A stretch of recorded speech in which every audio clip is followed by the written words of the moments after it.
որովհետև քո եղբայրը կորել էր եւ գտնվեց, մեռած էր եւ հարություն առավ։ Սիրելի հավատացյալ քույրեր եւ եղբայրեր, հայ առաքելական եկեղեցին գտնվում է այսօր Մեծի Պահոց 3-րդ կիրակի մեջ, որը կոչվում է նաեւ Անառակ որդու կիրակի։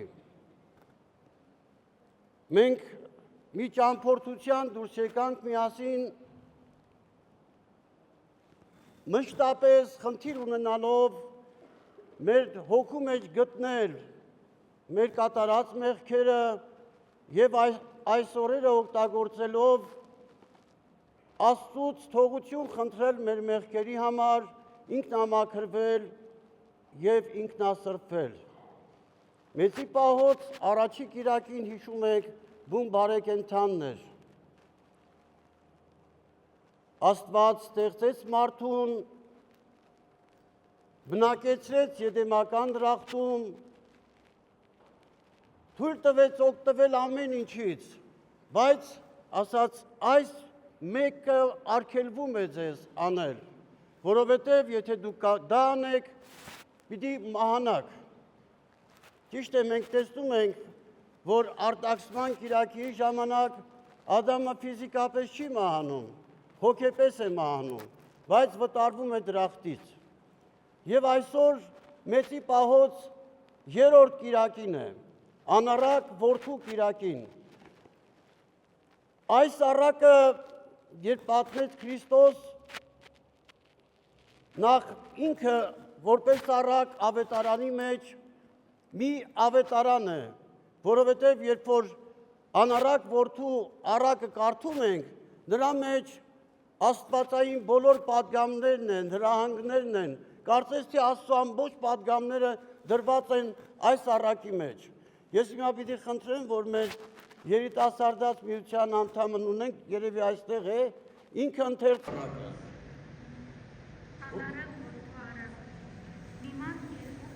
Բարձր։ Մի մարդ երկու որդի ուներ, կծերը հորն ասաց, հայր, քո ունեցվածքից ինձ ունող բաժինը հիմա եւ հայրն իր որդիների մեջ կազանեց իր ունեցվածքը։ Մի քանի օր հետո կծեր որդին վերցրեց իր ամբողջ հարստությունը եւ գնաց հեռու երկիր։ Այնտեղ անառակ կյանք վարելով նա մսխեց հարստությունը եւ սպառեց իր ամբողջ ունեցվածքը։ Պատահեց, որ այդ երկրում սաստիկ սով տիրեց, երբ ինքն արդեն սկսել էր աղքատանալ։ Ուստի գնաց այդ երկրի քաղաքացիներից մեկի մոտ ծառա եղավ եւ սա ուղարկեց նրան իր ագարակը խոզեր արածացնելու։ Նա նույնիսկ պատրաստ էր խոզերի կերած եղջերենու պտուղով իր փորը լցնելու, սակայն ոչ ոք դա նրան չէր տալիս։ Երբ անդրադարձավ իր վիճակին, ինքն իրեն ասաց. «Քանի աշխատավորներ կան իմ հոր տանը, որոնք իրենց պետք եղած կերակուրից ավելին ունեն, մինչ ես այստեղ սովամահ եմ լինում։ Վեր կենամ, գնամ հորս մոտ եւ ասեմ նրան. հայր, մեղանչեցի Աստծո եւ քո դեմ, այլևս արժանի չեմ քո որդին կոչվելու, ինձ համարիր քո աշխատավորներից մեկը։ Ապա վեր կեցավ եւ գնաց իր հոր մոտ։ Նա տնից դեռևս բավական հեռու էր, երբ հայրը տեսավ նրան եւ գթաց։ Վազելով ընդառաջ գնաց նրան, փաթաթվեց վզին եւ համբուրեց։ Որդին հորն ասաց. հայր, մեղանչեցի Աստծո եւ քո դեմ, այլևս արժանի չեմ քո որդին կոչվելու։ Հայրն իր ծառաներին հրամայեց. անմիջապես բերեք լավագույն պատմուճանը եւ հագցրեք նրան, մատանի դրեք նրա մատին եւ կոշիկներ տվեք նրան, բերեք պարարտ հորթը, մորթեցեք, ուտենք եւ ուրախանանք, որովհետեւ իմ այս որդին մեռած էր, կենդանացավ, կորած էր, գտնվեց եւ սկսեցին խրախճանքը։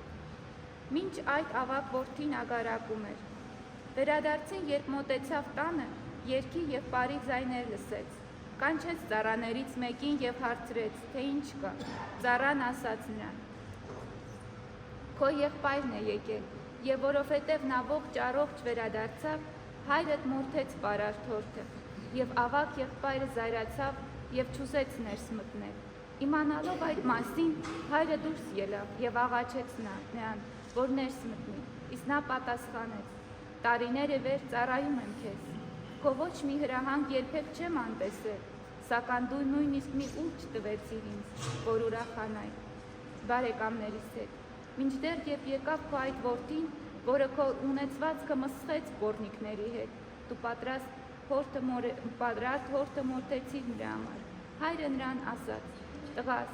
դու միշտ ինձ հետ ես, եւ իմ ամբողջ ունեցվածքը քոնն է։ Հիմա պիտի ուրախանանք եւ ծնծանք, որովհետեւ քո այս եղբայրը մեռած էր, կենդանացավ, կորած էր, գտնվեց։ Շնորհակալություն։ Ես խորհուրդ կտամ, որ մեր սիրելի հավատացյալները Ղուկասու ավետարանի 15-րդ գլուխն է, ինքը կարդաց անառակ որդու առակը, այնտեղ նաև պատմվում է երկու առակներ, 15-րդ գլխի առաջի համարում, դուք բոլորը գիտեք այդ առակները, մեծամասամբ գիտեք, կորած ոչխարի առակը և կորած դրամի առակը։ Ուրեմն Քրիստոս նախ պատմում է, Քրիստոսին մեղադրում են, ասում են, մեր վարդապետ ինչի համար է շփում մաքսավորների հետ, մեղավորների հետ, փարիսեցիներ գնում հարցում են, ասում են, Տեր ինչի է շրջում իրենց հետ, իրենք մեղավոր են։ Եվ Քրիստոս պատմում է, ասում է, ձեզանից ով է այն մեկը, որը որ ունենա 100 ոչխար և կորցնի նրանցից մեկը, արդյոք չի թողնի անօգնական դաշտերի մեջ, սարերի մեջ կամ սարերի վրա իր 99 ոչխարը և չի գնա փնտրելու այն մեկին և վստահաբար ասում եմ ձեզ, որ երբ որ գտնի այդ ոչխարին, նա այդ մեկ ոչխարի համար ավելի շատ պիտի ուրախանա, քան այն 99 ոչխարը, որ իր մոտ էին գտնվում։ Եվ երկնքի արքայության մեջ մեծ ուրախություն պետք է լինի այդ մեկ ոչխարի գտնելը։ Եվ որից հետո պատմում են, ասում են նաև ով է ձեզանից այն մեկը, որը որ ունենա 10 դրամ, և նրանցից մեկը կորցնի, արդյոք կրակ լուցկին չի փնտրի, որպեսզի գտնի այդ մեկ ոչխարի, մեկ ուրեմն դրամը, և վստահաբար ասում է, որ առավել կուրախանա այդ մեկ դրամի համար, քան այն 9, որ ինքը ուներ, որովհետև վստահ եղեք, որ այդ մեկի գտնելը, մեկ մեղավորի գտնելը առավել ուրախություն կլինի հրեշտակների համար երկնքի արքայության մեջ։ Ահա սիրելի հավատացյալներ, Ղուկասու ավետարանի մեջ պատմվող կորած ոչխարի, դրամի և անառակ որդու առակներ, որը որ այսօր ընթերցվեց, ինքը կարելի է տարբեր կերպ մոտենալ, որովհետև տարբեր դարաշրջաններում պատմության մշտապես խոսվել, մեկնաբանվել է այս առակը։ Եվ շատ լավ կլինի, որ դուք էլ ինքներդ կարողանաք վերցնել առակը, կարդալ, տեսնել ինչու համար է այն որդին չէ կարդում էր նույն Ղուկասու ավետարանն, ասում է մի մարդ ուներ 2 զավակ, նրանցից մեկը փոքրը գալիս, ասում է հայր, տուր իմ բաժինը քո ունեցվածքի, և Տերը ասում է վերցնում է ունեցվածքը բաժանում է 2 մասի և տալիս է նրա մասը իրեն, որ ասում է վերցնելով այդ գումարը վերածում է դրամի և գնալով օտար աշխարհներ, այնտեղ վատնում է այդ ամբողջ գումարը, որովհետև անառակությամբ էր վարվում, ապրում և երբ որ այդ երկրում սով է սկսում, ինքը սկսում է դառնալ չքավոր և նույնիսկ ասում է տարբեր մարդկանց մոտ էտում և ասում էր, օգտվում էր նրանց խոզերի կերակուրից, խոզերի կերակուր էին տալիս իրենց և մի օր կանգնում է և ասում է, իմ հորս տան մեջ ինչքան մարդիկ կան, որոնք որ այսօր շատ լավ ապրում են իմ հորս տան մեջ, վեր կենամ, գնամ և կանգնեմ հորս առջև և ասեմ, հայր, մեղա, երկնքի եւ քո առաջ, որովհետեւ նույնիսկ արժանի չեմ քո զավակը կոչվելու։ Եվ գալիս է հոր մոտ։ Եվ հայրը դեռ ասում է դեռ որ չէր հասել իրեն, ասում է հայրը տեսնելով իրեն ընդառաջ է գնում։ Գրկում է նրան եւ տղան ասում է հայր, այս պատկերը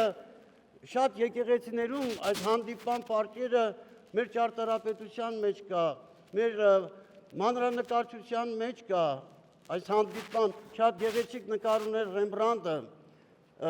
անառակ որդու վերադարձը, որտեղ շատ գեղեցիկ կերպով ներկայացնում է անառակ որդու վերադարձի այդ պահը, իր այդ չքավոր վիճակը եւ հոր ընդառաջ գնալը։ Եվ ինչ է ուզում ասել առակը մեզ, որ բոլոր նրանք, ովքեր հեռանում են Տիրոջից, նրանք արդեն գտնվում են սատանայի իշխանության մեջ, աշխարհի իշխանության մեջ, եւ աշխարհիկը նրան տանում է, եւ միայն մի պահ կանգնելով, զղջալով է, որ մենք կարողանանք վերագտնել մեր նախնական կերպը եւ կերպարը։ Եվ ես այս պահին չեմ ցանկանում այսպես մանրամասն ներկայացնել այն բոլոր հատվածները, այն համարները, որ ասում է ավետարանի մեջ, բայց կարևորագույն խնդիրը խորհուրդը նա է, սիրելի հավատացյալներ, որ ամեն մեկս այսօր մի պահ կանգնենք եւ այդ հարցը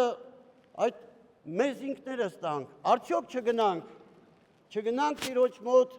եւ ասենք հայր, մեղա երկնքի եւ քո առաջ, որովհետեւ այսօր էլ ինչպես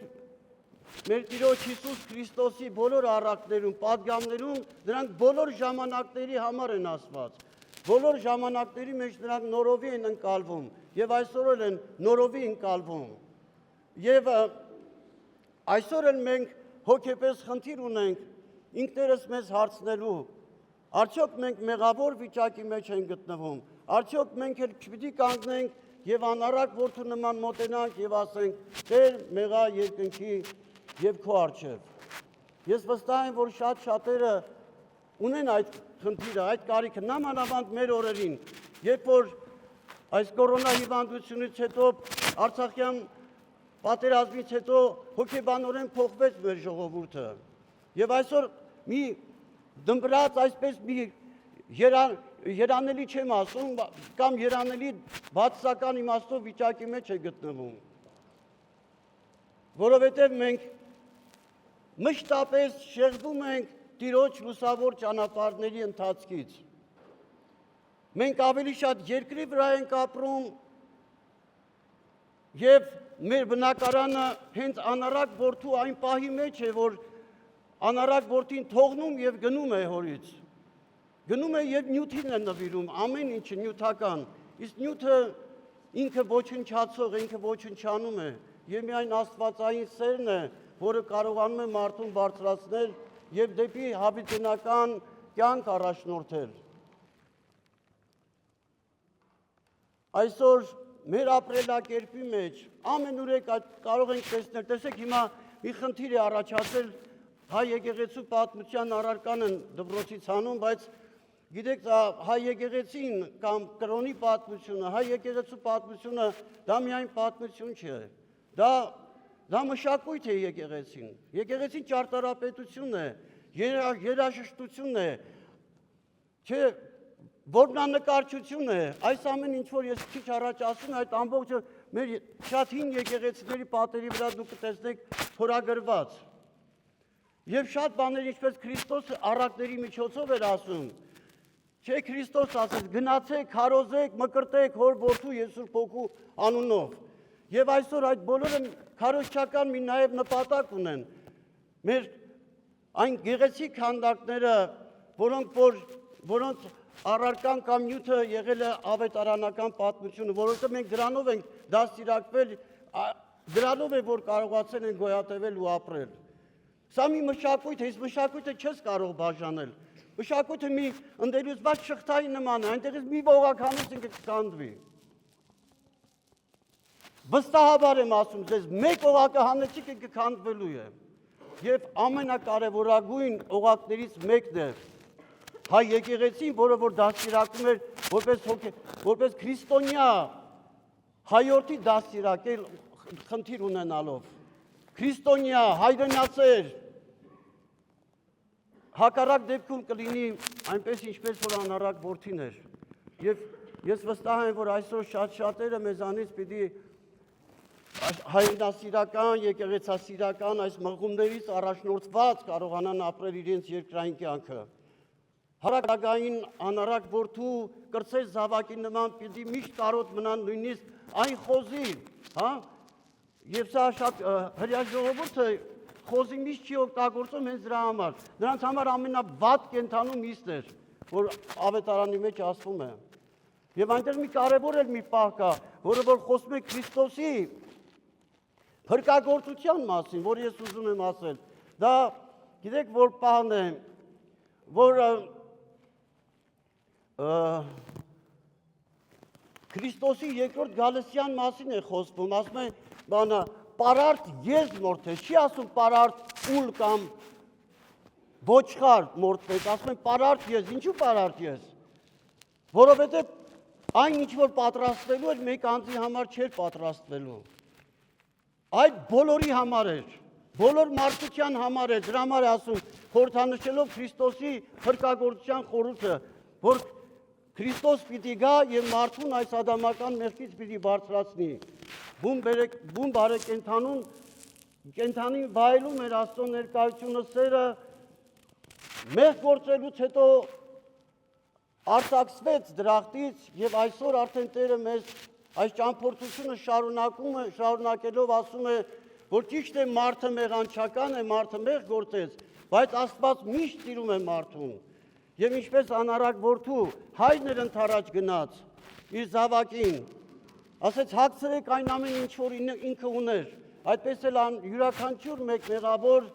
որը որ մեղք կգործի, բայց կզղջա